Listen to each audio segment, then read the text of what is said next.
Hello and welcome to one of the two only tags I do every single year. We have gone past the halfway mark of the year, which is kind of horrifying that time is going so fast. I said this in like a previous video, but whatever. Also, you might have noticed I cut my hair. It's extremely short. It used to go to my waist and now it's above the boob area. Kind of regret it a little bit, but everyone, meaning my family, tells me I look good or better with shorter hair. I disagree, but it's okay. Let's just start the tag because I'm low-key rambling. The original creators are in the description if you're interested in going to their original video, which was made like years ago. I'm lisping because I have new retainers, doesn't matter. And the tag has 14 questions, which I don't know why I did not know that. And in previous videos that I've done, I only answered 13 of them. I don't know, I'm stupid. So let's get into it. So the first question is the best book that I've read so far this year. And this is always a really hard one. I've chosen one, which is weird that I did so, but because I think I can include some of the other favorite books in other questions. Yeah, okay, cool. So the best book that I've read so far this year is Terms and Conditions by Lauren Asher. I gave this 5 stars. I loved it. I'm considering changing the fine print's rating that I gave it. That didn't make any sense. I'm considering changing my rating of the fine print to a 5 star as well. I don't know why I changed my mind. Doesn't matter. I changed my mind. I kind of want to give it a 5 star now, but this was great. Super fun. Exactly what I wanted. Super cute. Love it. This book is about Declan. He needs to get married and have kids in order to get his inheritance. Vaguely explaining this, and his assistant fake marries him / they do a marriage of convenience. That was so concise. Who am I? The next question is the best sequel, and I could use that, but I'm not going to. I'm gonna go with Heartstopper Volume 4 because I also gave this 5 stars, and this is the 4th sequel. Obviously Volume 4, hello, am I okay? This was super cute. I almost cried because it has some dark moments. If you need trigger warnings, this has like for eating disorders, so look into that before reading if you're sensitive to that. The next question is a new release that I have not read yet. So a book that has already come out until right now that I haven't read yet that I really want to. I made that so unnecessary long-winded. And I think for that I'm gonna go with Happy Place. Everyone's been reading it. And I really want to, but I have to buy it and I can't be bothered. That's gonna have to wait until later in the year when I actually buy it. The next question is a anticipated release that's coming in the second half of the year. I have a few. I think there's 3. It's Checkmate by Ali Hazelwood. There's Gwen and Art Are Not in Love. I don't remember who the author is, but that. And also these, I think it's a spin-off series of this series by Lauren Asher. I think it's called Love Redesigned or something. And those are the 3 that I remember. There's probably a lot more. I probably mentioned a lot of them in my video, but there's a bunch. Next is my biggest disappointment.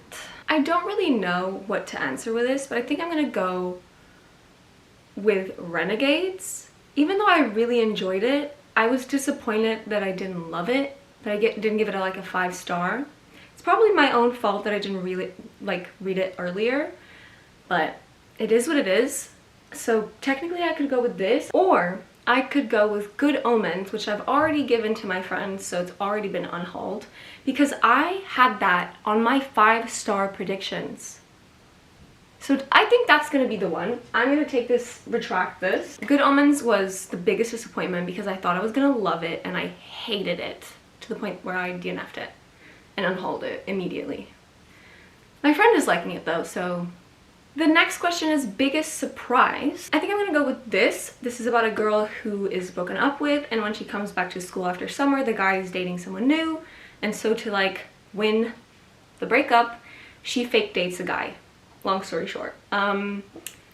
I really enjoyed the previous book that I read by this author, which is this book, Tahira in Bloom. So when I requested this one, I wasn't expecting a lot because, I don't know, maybe this just was a one-time thing.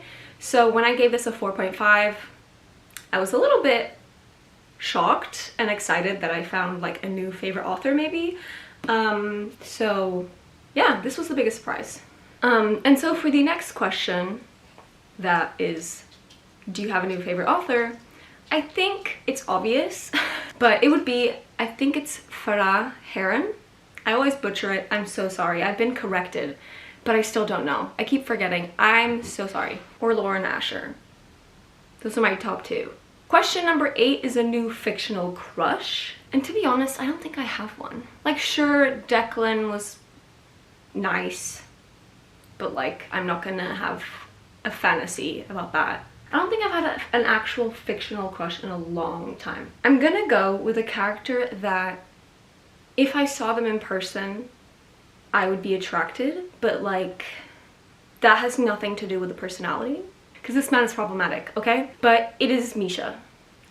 The next question is a new favorite character, which again, I don't know if I have one. I guess I could go with Alosa from The Daughter of the Pirate King. She's just an amazing female character for a YA series. She's amazing, super cool, badass. Basically, she's a cool character. I guess if I have to choose a new favorite, which I barely have, unless it's like a new favorite series, like with Throne of Glass or Nevernight or stuff like that, or the Lunar Chronicles, there I have a favorite character. And I don't really have a new moment like that, so I'm just gonna go with this. Question 10 is a book that made you cry, and I could use several, but I'm gonna go with the one I cried the most, and that is Girl Made of Stars by Ashley Herring Blake. This could go for a lot of the questions. Biggest surprise, best book of the year. Basically from like page 50, I just started crying. I stayed up until like 2:30 in the morning reading this, crying. Do you know when you cry so hard and then you have like the salt of your tears like crusted on your face? That vibe. This made me sob uncontrollably for hours while reading this, so this clearly wins for this question. The next question is a book that made you happy, and I think for that one I'm gonna go with a manga because I haven't really. So I'm gonna go with Love That's an Understatement, which is about a delinquent and a like girl he gets obsessed with after she saves him. And I just thought it was really cute, and I just was giggling to myself, so I guess that one fits. And that's the first one that popped into my head, so. The next question is the most beautiful book that I've bought or received this year. I think I'm gonna go with A Day of Fallen Night because it's just stuntralina, beautiful. The art in these books is just amazing, so I think I'm gonna go with this. The next question is one I'd rather not answer, but I'm going to anyways, which is what books do I need to read by the end of the year? And it's still the same 10 that I said at the beginning of the year. I have not read a single one. I'll link the video in the top corner of the screen, but basically I just wanted to read 10 books this year instead of 23 books in 2023. I said 10 because I never complete these lists, and we're halfway through the year and I have not read one of them. Moving on. The last question is favorite book community member. I'm assuming that's like a new favorite bookish social media person. Content creator? I don't even know. I'm not gonna lie, I don't really watch too much booktube anymore. I do sometimes. I watch my like usual favorites, which are Books and Lala, Beck and the Books maybe has transformed into my most watched now, Book Roast. But I think my I'd say new favorite, because I have a lot of favorites, my new favorite content creator that is centered on books, I think is Books with Emily Fox. I recently started watching her videos, like binge watching, especially because of her series of Read It or Haul It. Love those videos to death. She could just do that for the rest of her life and I would watch all of them. I love them. So I think I'm gonna go with Books with Emily Fox. So that is everything for this tag video. Hopefully I get to my 10 books by the end of the year, but we'll see. In my end of the year tag, which is by like November-ish that I usually film, we'll see if I have gotten to them. Otherwise, I'm gonna have to go aggressive in December. But that is everything for today, and I'll see you in my next weird video. Bye!